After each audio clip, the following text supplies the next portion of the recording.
anything, really.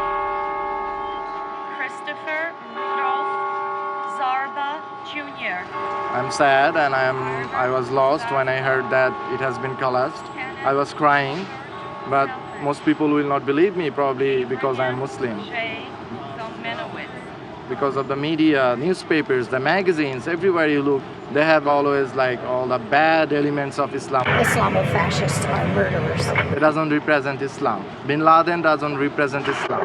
Who basically created bin Laden? Or who helped bin Laden along? Who was bin Laden very close with? I mean, he was working with the CIA for many, many years. No, this is Islamofascism that wants the whole world to be Muslim. I know they were going to hit us again. Somewhere or another, they will find a way, and they did. We just had a plane crash into Upper Floor of the World Trade Center. And then next thing you know, you got another one coming right into the second building. There's been a second explosion in building number 2. The outrageous idea to fly planes in the buildings. Send every available ambulance, everything you got to the World Trade Center now. 400 firemen died, like 300 policemen died, almost 3,000 people. It was very close. It's like... This is something you will never forget. It will be the people jumping from the buildings and, crashing below. It was the most awful sight I never seen something so awful in my life. We've lost 3,000 people here. How many thousands more people are going to die because of this one event? I don't know what's going on. What's going on, please? 200,000 unnecessary Iraqi deaths. We're here out of respect. We're here for the truth. So the minute it happened, and when 10 minutes later, this administration professed to know that bin Laden did it, kind of raised a red flag for me. It's a good reason to believe it's been a conspiracy, They knew something was happening. I mean, we've been deceived and we've been lied to for years now. 2 days before, all the buildings had an insurance claim put on them for anti-terrorism claim. Then the buildings dropped. I think there's a lot of powers that be that kind of allowed this to happen. I think it was kind of like exactly what they wanted. George Orwell, in time of universal deceit, telling the truth is a revolutionary act. Total deceit and deception. Can we face the truth? Everybody's being deceived. The truth, the whole truth, and nothing but the truth. Everybody on every scale. Can we handle the truth? Release all the facts. Release everything. Let the public see. The public needs to know that this wasn't really what happened. And the real guys behind this, you'll never hear their names. The truth is these buildings were brought down through controlled demolition. That is the truth. There was a big boom. Then the collapse happened. No one could really, wrap their mind around it. A lot of it makes sense. But then after a while, you start to examine the facts and go, wait a minute. You eliminate all other possibilities, and what you're left with, unfortunately, has to be something very close to what the truth is.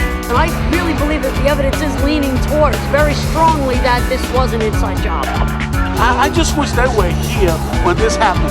They wouldn't be talking this way. The North Tower is leaning up. All operations are being moved. They're afraid of another collapse. You know what happened that morning? I remember. I saw it fucking happen.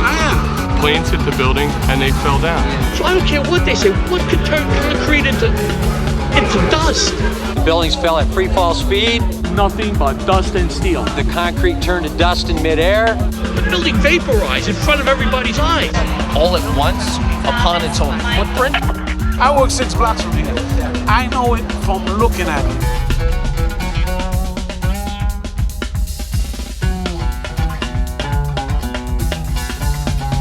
They fell symmetrically. The real laws of physics that all of our lives are subject to.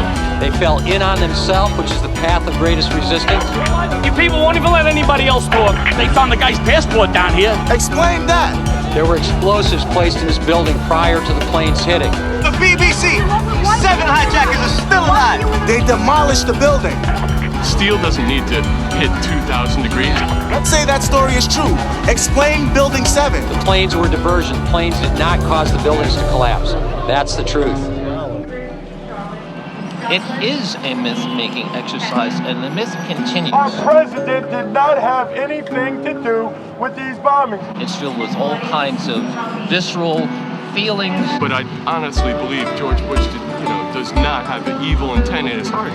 Come on. The feeling of wanting to defend against an unknown enemy. This has nothing to do with the government. All of us, it's human nature to respond the way that people do. This has everything to do with the people that are dead.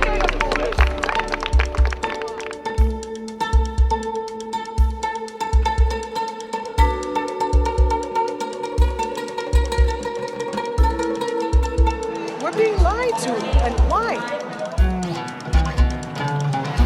President Eisenhower, his last public address was, within it he said, beware of the power of the military-industrial complex. The military-industrial complex. Think about it. Who benefits? The suppliers of armaments and the War Department. Think about it. ExxonMobil made billions. Yes, it's about oil and controlling the oil and the natural gas. Terrorist regimes are operating inside of Iraq. They use this as a pretext to go into Iraq. Saddam Hussein was backing these people. An oil war which didn't benefit the American people at all. With money, with weapons, with equipment. But all it did was make these people who are now in power even more wealthy and more powerful than they've ever been before. But he's trying to do the right thing. Create the chaos, keep one side against the other, but everybody's not focusing on who did this. The American people are waking up, and we're not going to fall for it. Too many people know the truth. And if you pull something else, we're not going to blame some innocent sovereign nation. We're going to know exactly who it is, and you'll be brought to trial and prosecuted as the criminals you are. We know what happened. The people that don't know the truth are going to be like, hey, get those terrorists, which is what they want. You're right.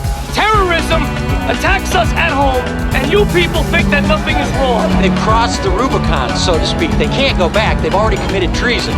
You people think that it's all the government's fault. You know, a wounded animal is very dangerous. Are you serious? Are you fucking delusional? You ever been in a war zone? Fucking crazy. Fucking crazy. You know how it feels like to wake up every single one with bullets over your head? Get the fuck out of my country. Get the fuck out. You fucking bitch. You don't fucking know what you're talking about.